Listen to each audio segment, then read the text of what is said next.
Sobat Diet Kalori, bertemu kembali dengan saya Erwin Eka, founder dari dietkalori.co.id.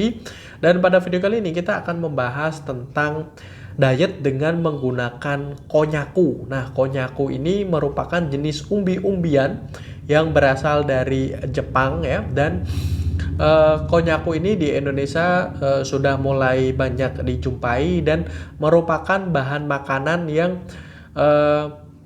dimanfaatkan untuk menggantikan sumber karbohidrat yang biasa kita makan, yaitu nasi putih. Nah, konnyaku sendiri memang rendah kalori dan tinggi akan serat. Jika dibandingkan dengan nasi putih, memang ya serat yang ada di dalam konnyaku ini lebih tinggi, terus kemudian kalorinya juga cukup rendah.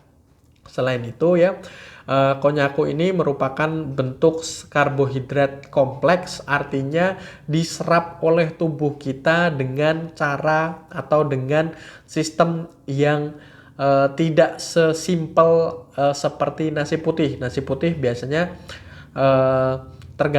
termasuk ke dalam kategori karbohidrat simpleks, yang artinya ketika kita konsumsi maka akan secara cepat ya masuk ke dalam tubuh, terus kemudian meningkatkan kadar gula dalam tubuh kita.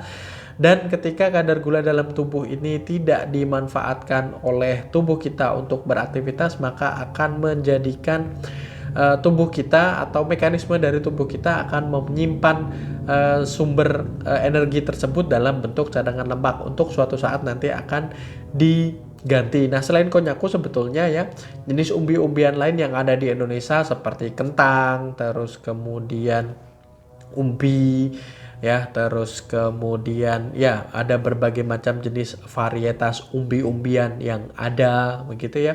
Itu juga mengandung serat yang cukup tinggi begitu ya, dan juga rendah kalori. Ada ubi, ada ketela ya, ada misalnya ya yang berbentuk semacam seperti ubi, misalnya talas dan lain sebagainya, itu juga sama ya. Jadi tidak mesti terus kemudian konnyaku, tidak mesti sesuatu yang berasal dari Jepang dan lain sebagainya semacam seperti itu. Ada di sekitaran kita yang notabene merupakan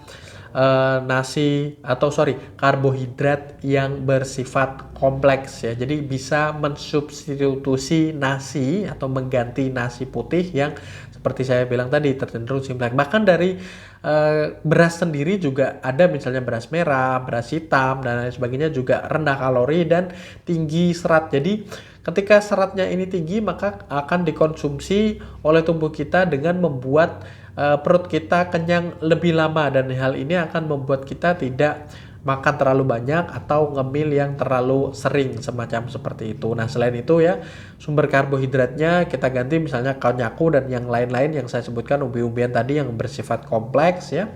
Anda juga harus perhatikan, biasanya kita kan tidak hanya mengkonsumsi berupa karbohidrat saja, ada lauk pauknya, ada sayur-sayurannya, dan juga minuman yang kita minum juga harus diperhatikan. Nah, kalori secara keseluruhan inilah yang bisa membuat kita untuk menurunkan berat badan. Jadi tidak bisa bergantung terhadap konnyaku saja, atau bergantung terhadap shirataki lah, atau bergantung terhadap kentang, terhadap umbi, ketela ya, talas, dan masih banyak yang lainnya semacam seperti itu. Sumber karbohidrat juga bisa kita dapati dari sayur-sayuran, brokoli, buncis, dan lain sebagainya. Oke ya, saya rasa itu, semoga bermanfaat. Jangan lupa like, comment, dan share, serta subscribe dan follow sosial media kami yang ada di bawah ini.